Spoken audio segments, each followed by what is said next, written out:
কেশব ভোলানাগার গ্রামে মটন বিরিয়ানি ঠেলা নিয়ে বসতো।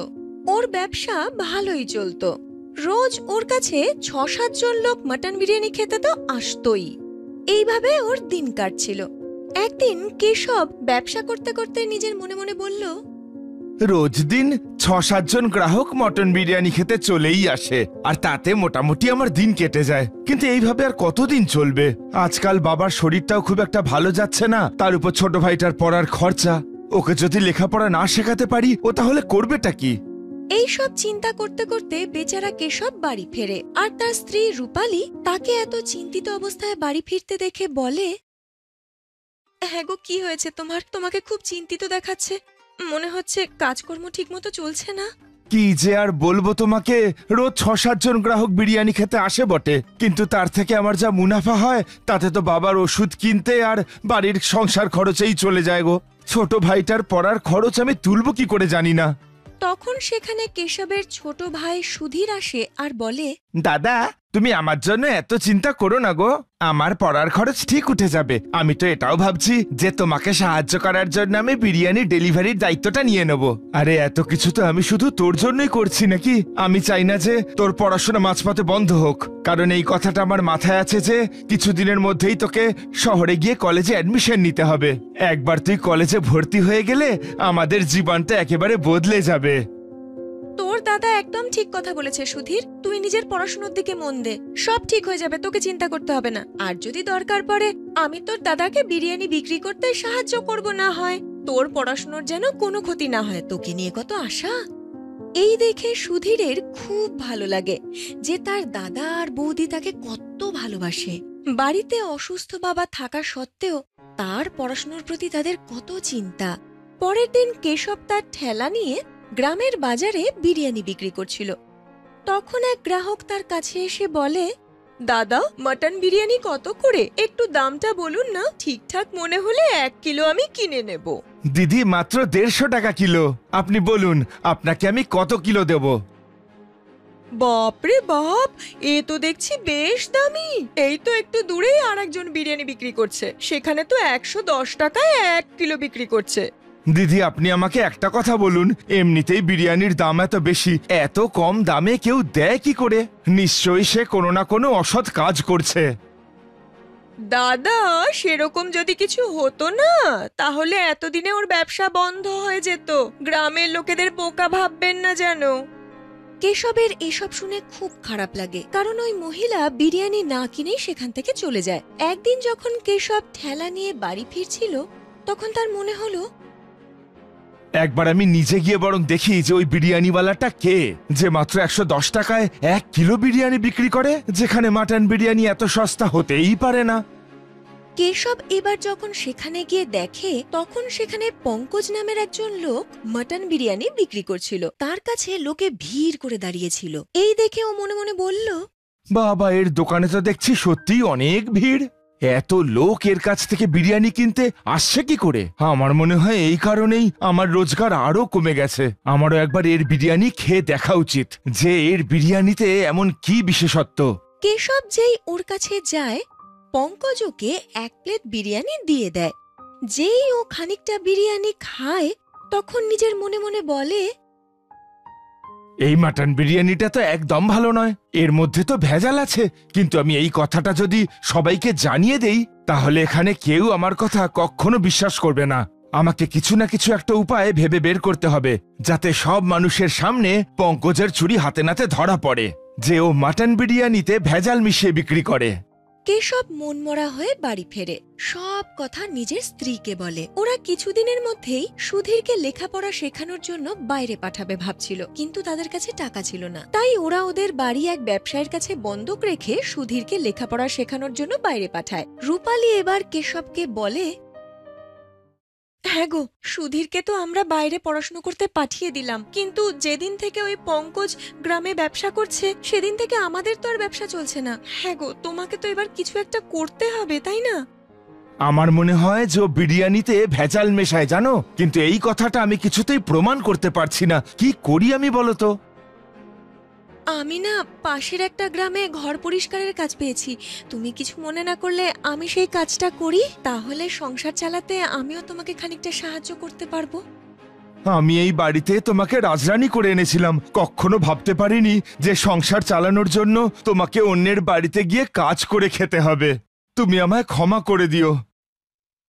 কেশব এই বলে আর তারপর অন্যান্য দিনের মতো নিজের ব্যবসা খুলে বসে। ওদিকে রূপালী একদিন কেশব বাড়ি থেকে বেরিয়ে যাওয়ার পর বেরোয় আর নিজের মনে মনে বলে, ক্ষমা করে দিও তুমি আমায়। আমি তোমাকে এটা আর বলতে পারলাম না যে আমি পঙ্কজের ঠেলায় মটন বিরিয়ানির কাজ করতে যাচ্ছি। এসব আমি শুধু তোমার জন্য করছি, যাতে ওই পঙ্কজের সত্যিটা সবার সামনে চলে আসে আর আমাদের মটন বিরিয়ানির ব্যবসা আবার আগের মতো চলে। রূপালী এবার পঙ্কজের ঠেলায় যায় আর মিষ্টি মিষ্টি কথা বলে ওর ঠেলায় যেন কাজ করতে পারে সেই ব্যবস্থা করে। একদিন রূপালী কথায় কথায় পঙ্কজকে জিজ্ঞেস করে, সাহেব, আমি না বুঝতে পারি না, আপনি 110 টাকায় বিরিয়ানি বিক্রি করছেন, যেটা খুব সস্তা। মটন বিরিয়ানি 110 টাকা কিলো হতেই পারে না, তাও তো আপনার ব্যবসা এত ভালো চলছে। আচ্ছা, আপনি আপনার মটন বিরিয়ানিতে কি মেশান? আপনি আমাকে শুধু পরিষ্কার পরিচ্ছন্ন করতে আর টাকার হিসেব রাখতে বলেছেন। আপনি যদি আমাকে বিরিয়ানি বানানো শিখিয়ে দেন, তাহলে আমিও এরকম বিরিয়ানি বাড়িতে সস্তায় বানাতে পারবো। এইসব বিরিয়ানি কখনো বাড়িতে বানাতে যেও না, কারণ এই বিরিয়ানিতে ভেজাল মেশানো আছে। আমি রাতের বেলা যাই মাংস কিনতে, আর যেসব ছাগল রোগের কারণে মৃত্যু হয় তাদের মাংস কিনি, তারপর তার সাথে আমি সয়াবিনের কিমা মিলিয়ে দিই। এইভাবে বিরিয়ানি তৈরি করি, তবে গিয়ে না আমি 110 টাকায় বিক্রি করতে পারি। কিন্তু এর ফলে তো গ্রাহকদের শরীর খারাপ করতে পারে। ওদের স্বাস্থ্যের দিকে তো আপনার খেয়াল রাখা উচিত। এ তো ভীষণ অন্যায়। এইসব খেয়ে যদি গ্রাহকদের শরীর খারাপ হয়, তাতে আমার করার আছেটা কি? সবকিছু তো আর আমার হাতে থাকতে পারে না। দেখো, আমি সেই কাজই করি যেটা আমার ঠিক মনে হয়, আর তুমিও সেটাই করো। নিজের বাড়ির লোকদের জন্য ভালো মাটন বিরিয়ানি বানাও, আর গ্রাহকদের জন্য এরকম বিরিয়ানি। রূপালী সব সত্যি জেনে গিয়েছিল। রূপালী বাড়ি যেতে যেতে নিজের মনে মনে বলে, আমাকে যেভাবেই হোক গ্রামের সবাইকে এই সত্যিটা জানাতে হবে, নয়তো গ্রামবাসীরা এর দোকানের মটন বিরিয়ানি খেয়ে অসুস্থ হয়ে পড়বে আর আমাদের ব্যবসা বন্ধ হয়ে যাবে, সে তো বাদই দিলাম। এভাবেই দিন কাটতে থাকে। একদিন রূপালী চিঠি লিখে সুধীরকে আর ওর বন্ধুকে গ্রামে ডেকে নেয়, যারা ছদ্মবেশে ফুড ইন্সপেক্টর আর জেলা ইন্সপেক্টর হয়ে পঙ্কজের কাছে যায়। পঙ্কজ তাদের সামনে ভালো বিরিয়ানির স্যাম্পেল রাখে। ইন্সপেক্টর সাহেব, আপনি নিয়ে যেতে পারেন এই স্যাম্পেল, এর মধ্যে কোনো কিছু খারাপ নেই। আমি আমার গ্রাহকদের স্বাস্থ্য নিয়ে কোনো রকম সমঝোতা করি না। শোনো, আমি হলাম ফুড ইন্সপেক্টর, আর যতদিন না আমি তোমার এই খাবারের স্যাম্পল টেস্ট করব, ততদিন তুমি এখানে কোনো রকম ব্যবসা করতে পারবে না। আগে আমাকে এটা দেখতে হবে যে তুমি তোমার বিরিয়ানিতে এমন কি মেশাও যার জন্য এত সস্তায় বিক্রি করো। তখন সেখানে কোথা থেকে কে জানে রূপালী হঠাৎ করে এসে বলে, সাহেব, আমি এনার দোকানে 1 মাস হয়ে গেল কাজ করছি। উনি যদি সত্যিটা না বলেন তাহলে আমি বলে দেব। উনি এই বিরিয়ানিতে না খারাপ মাংস ব্যবহার করেন আর সয়াবিনের কিমাও মেশান। শুধু তাই নয়, সমস্ত মশলা না সস্তা কোয়ালিটির ব্যবহার করেন। এই নিন এর আসল স্যাম্পল, আপনি এর বয়ান লিখুন আর একে অ্যারেস্ট করুন। আরে, এই সব তুই কি বলছিস? আমার টাকাতে সংসার চালিয়ে আমারই তুই এত বড় সর্বনাশ করলি? দূর হয়েছে এখান থেকে, আমি তোকে মেরে ফেলবো আর যদি একটাও কথা বলিস। দেখুন পঙ্কজ বাবু, আপনি যদি সত্যি কথা বলেন তাহলে আমরা সামান্য টাকা ঘুষ নিয়ে আপনাকে ছেড়ে দিতে পারি, এরপর আপনার ইচ্ছে। পঙ্কজের মনে হয় যে সুধীর যে মিথ্যে পুলিশ সেজে এসেছিল সেও ফুড ইন্সপেক্টরের মতো আসল, আর সে ঘুষ নিয়ে পঙ্কজকে ছেড়ে দিতে পারে। তাই পঙ্কজ ওদেরকে ঘুষ দিতে যায়। তখন ওদের কয়েকজন বন্ধু যারা লুকিয়েছিল ভিডিও করে নেয় সব, আর সেটা ভাইরাল করে দেয়। তখন আসল পুলিশ এসে পঙ্কজকে অ্যারেস্ট করে নেয়। আমি এই লোকগুলোকে পাঠিয়েছিলাম আপনার বিরুদ্ধে প্রমাণ জোগাড় করতে, কারণ গ্রামের প্রচুর লোক আপনার এখানে বিরিয়ানি খেতে আসে। এই লোকগুলো নাটক করে আপনার থেকে প্রমাণ সংগ্রহ করলো, কিন্তু আমি সত্যিই খুব আনন্দিত যে আপনার মতন একজন অসৎ ব্যবসায়ী ধরা পড়েছে। পঙ্কজ বাবু, এবার আপনি জেলে বসে জেলের বন্দীদের জন্য মনের সুখে বিরিয়ানি বানান। আমাকে ফাঁসানো হয়েছে, আমার কোনো দোষ ছিল না। আমি ভেবেছিলাম অল্প একটু ঘুষ দিয়ে ব্যাপারটা মিটিয়ে নেব। সব মামলা ঘুষ দিয়ে মেটানো যায় না। যেখানে সাধারণ মানুষের শরীর স্বাস্থ্য জড়িত, সেখানে সরকার কোনো রকম আপোষ করে না। আপনাকে গ্রেফতার করা হলো, আর আজকের পর থেকে এই গ্রামে আপনি কোনোদিন বিরিয়ানির ব্যবসা করতে পারবেন না। পুলিশ এইভাবে পঙ্কজকে অ্যারেস্ট করে নিয়ে যায়। ধীরে ধীরে এই কথা কেশব জানতে পারে। সে রূপালী আর সুধীরকে ধন্যবাদ জানায়। সত্যি বলছি, তোমাকে আর সুধীরকে অনেক অনেক ধন্যবাদ। আমি কোনো দিনও ভাবতে পারিনি যে তোমাদের দুজনের জন্য আমার ব্যবসা আবার রমরমিয়ে চলবে, আমার জীবনটা আবার সুন্দর হয়ে উঠবে। তোমরা দুজন না থাকলে আমি সত্যি জানি না এটা কি করে সম্ভব হতো। ধীরে ধীরে যেই পঙ্কজের ঠেলা বন্ধ হয়ে যায়, কেশবের ঠেলা আবার আগের মতো চলতে থাকে। ওর মটন বিরিয়ানি এবার 200 টাকা কেজিতে বিক্রি হচ্ছে। এখন সবাই জানতো যে ওর এই মটন বিরিয়ানিতে কোনো ভেজাল মেশানো নেই, তাই সবাই অনেক দূর দূর থেকে ওর কাছে মটন বিরিয়ানি খাওয়ার জন্য আসতে থাকতো। ত্রিপুরা নামের একটা ছোট্ট গ্রাম ছিল, যেখানের মানুষজন ভীষণ ভালো। সেই গ্রামে আলী নামের এক ব্যক্তি মটন কারি তৈরি করে বিক্রি করত।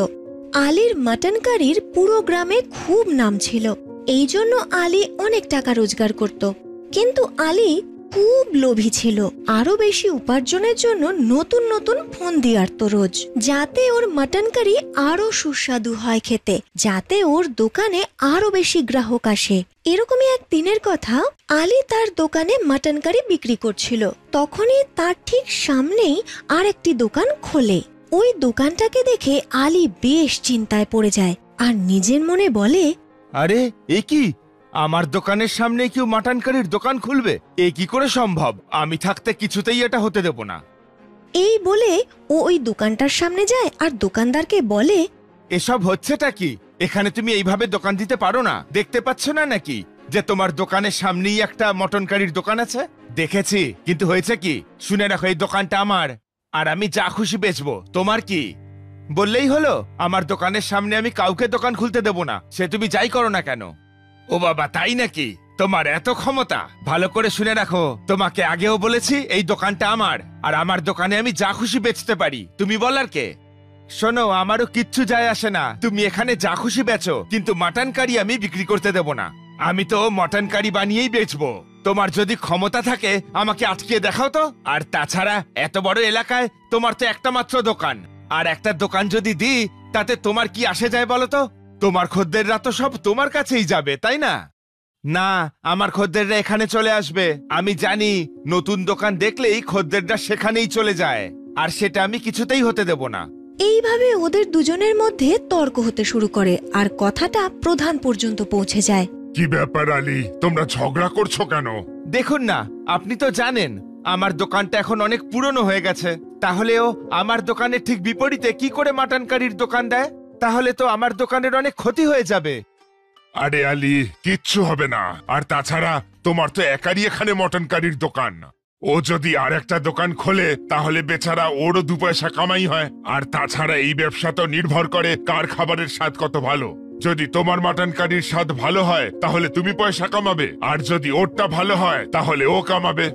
এই শুনে আলী চুপ করে যায়, আর এরপর ও ওখান থেকে চলে আসে এবং ওই লোকটি তার দোকান খোলে। ওই লোকটার নাম ছিল রঘু। আলী তো খুব চিন্তায় পড়ে যায়। দোকানে ফিরে এসে নিজের মনে মনে বলে, যে করেই হোক ওর দোকান আমি কিছুতেই চলতে দেব না, তার জন্য আমায় যাই করতে হোক না কেন। আর ও সিদ্ধান্ত নেয় যে সে তার মটন কারির দাম কম করবে, তা সে এর জন্য তার যতই লোকসান হোক না কেন।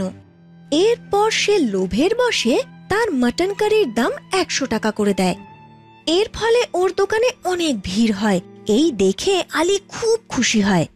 ওদিকে আবার রঘু চিন্তায় পড়ে যায় যে আলী তো মটন কারির দাম অর্ধেক করে দিয়েছে, যদি এভাবেই চলতে থাকে তাহলে ওর দোকানে তো কেউ আসবে না।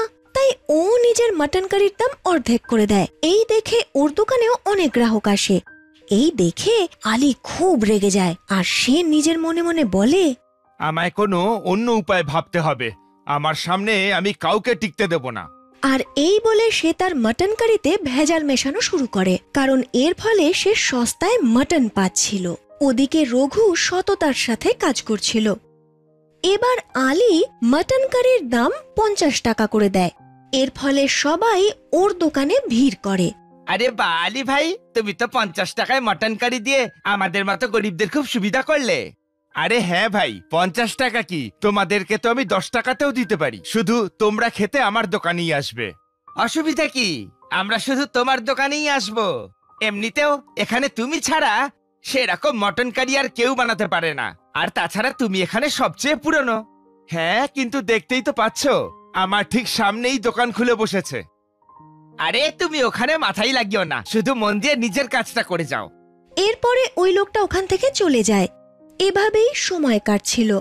লোভের বশে আলীর কিন্তু ব্যবসায় অনেক ক্ষতি হচ্ছিল, আর সে রঘুকে ছোট করতে চাইছিল, যে কারণে ও সব সীমা পার করে যাচ্ছিল। এরকমই একটা দিনের কথা সে আপন মনে বলল, রঘুর দোকানে আগুন লাগিয়ে দিলে কেমন হয়? আর ওর দোকানটা যদি পুড়ে যায় তাহলে ও এখান থেকে চলে যাবে। না না, ছি, এসব আমি কি ভাবছি।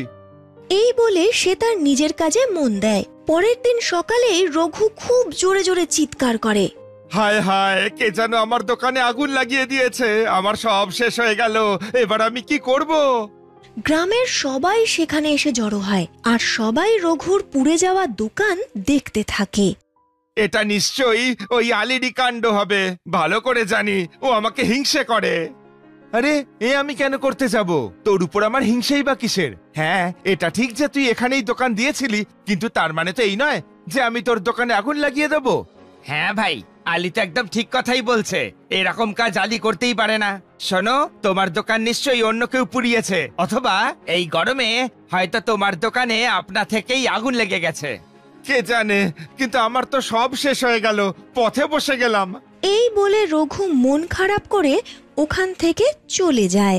সময় ঝড়ের গতিতে এগোচ্ছিল। আলী খুব খুশি ছিল, কারণ রঘু তার দোকান বন্ধ করে দিয়েছিল যে। আলী এবার নিজের মাটন কারির দাম বাড়িয়ে দিয়েছিল। ও আবার তার মাটন কারির দাম 100 টাকা করে দিয়েছিল, আর লোকে বাধ্য হয়ে ওর থেকে মাটন কারি কেনার জন্য ওর দোকানে আসতো। একদিন প্রধান ওর দোকানে এলো আর ওকে বলল, আরে আলী, এ কেমন কথা? রঘুর দোকান যেই এখান থেকে গেল অমনি তুমি তোমার মটন কারির দাম বাড়িয়ে দিলে। না, তা নয়, আপনি তো জানেন মাটনের দাম এখন কত বেড়ে গেছে, আর তারপর সেটা দিয়ে কারি বানাতেও অনেকটা সময় যায়। আমি চাই না খদ্দেরদের পচা মাল খাওয়াতে, তাই দামটা একটু বাড়িয়ে দিলাম। ঠিক আছে, সে দাম না হয় বাড়িয়েছো, কিন্তু পচা মাল আবার কাউকে খাইও না কিন্তু। আরে চিন্তা করবেন না, তাছাড়াও আপনি আমাদের কত পুরনো খদ্দের। এই বলে আলী তার মাটন কারি বানানোর দিকে মন দিল। ধীরে ধীরে সময় কাটছিল। একদিনের কথা, প্রধান আলীকে ডাকলো। আলী যখন সেখানে পৌঁছলো তখন দেখলো যে রঘু ওখানে আগে থেকেই দাঁড়িয়ে আছে। প্রধান খুব রেগেছিলেন। উনি আলীকে বললেন, কি আলী, এসব আমি কি শুনছি? তুমি নাকি পচা মটন দিয়ে কারি বানাও, আর তুমিই নাকি রঘুর দোকানে আগুন লাগিয়েছিলে? না না, এ কি? রঘু এসব মিথ্যা বলছে, আমি কিচ্ছু করিনি, আর আমি এসব করতে যাবই বা কেন? দেখুন, ধরা পড়ে গেল। ওকে জিজ্ঞেস করুন তো যে ওকে এই কথা কে বললো যে আমি আপনাকে এসব বলেছি। এই শুনে প্রধানও অবাক হলেন এবং আলীকে বললেন, তাই তো আলী, আমি তো তোমাকে কখনো বলিনি যে রঘু তোমার নামে নালিশ করেছে। তুমি তাহলে নিজে থেকে ওর নাম নিলে কেন? ও যখন এখানে দাঁড়িয়ে, তাহলে নিশ্চয়ই এই কথা ওই বলেছে, অন্য আর কে বলবে? না, এই কথা আমাকে রঘু নয় বরং মদন বলেছে। ও স্বীকার করেছে যে রঘুর দোকানে আগুন দিতে তুমি ওকে বলেছিলে, আর এই কাজের জন্য তুমি ওকে টাকাও দিয়েছিলে। এই শুনে আলী খুব ভয় পেয়ে যায়। ও বুঝতে পারেনি যে ওর আসল রূপটা সবার কাছে এভাবে ধরা পড়ে যাবে। মদন সবার সামনে আসে, আর ও স্বীকার করে যে এমনটা করার জন্য আলীই তাকে বলেছিল। আলী শুধুমাত্র ওপর থেকেই ভালো, ভেতরে খুব লোভী। এই শুনে রঘু প্রধানকে বলল, আমি তো আগেই বলেছিলাম যে আমার দোকানে আগুন লাগায় আলিরই হাত আছে, কিন্তু আপনি আমার কথাই শোনেননি। কেন পুড়িয়েছ তুমি ওর দোকান? আর তুমি পচা মটনের কারি খাওয়াচ্ছিলে। তোমাকে আমি আগেই সাবধান করেছিলাম, কিন্তু সেদিন তুমি আমাকে মিষ্টি মিষ্টি কথা বলে ভুলিয়ে রেখেছিলে। আমাকে দয়া করে ক্ষমা করে দিন, আমার ভুল হয়ে গেছে। আমি মানতে পারিনি কেউ আমার সামনে দোকান দিয়ে আমার খদ্দের কেড়ে নেবে, সেই কারণেই আমি এই সব করেছি। আমি অনেক কষ্টে আমার এই ব্যবসাটাকে এত দূরে এনেছিলাম, আর যে কেউ এসে সেই ব্যবসাটাকে নষ্ট করে দেবে। আচ্ছা, সেই জন্য তুমি এত বড় কাজ করলে? তুমি খুব বড় অপরাধ করেছো। তুমি আমাদের স্বাস্থ্যের কথাও ভেবে দেখোনি, আবার রঘুরও সর্বনাশ করেছো। এর শাস্তি তোমায় পেতেই হবে। আমাকে আপনি ক্ষমা করে দিন, আর রঘু তুমিও। লোভে পড়ে আমি এত বড় একটা ভুল করে ফেললাম। রঘুর যা লোকসান হয়েছে তা আমি পূরণ করতে রাজি। সে তো তোমাকে করতেই হবে, আর আমি না বলা পর্যন্ত তুমি ওই দোকান আর খুলতে পারবে না। আর হ্যাঁ, আবার যদি পচা মাংস খাইয়েছো না, আমার থেকে খারাপ আর কেউ হবে না। দেখলে তো, তুমি লোভের বশবর্তী হয়ে নিজেরই ক্ষতি করে বসলে। তুমি যদি এত লোভ না করতে, তাহলে তোমাকে আজকে এত লজ্জা পেতে হতো না।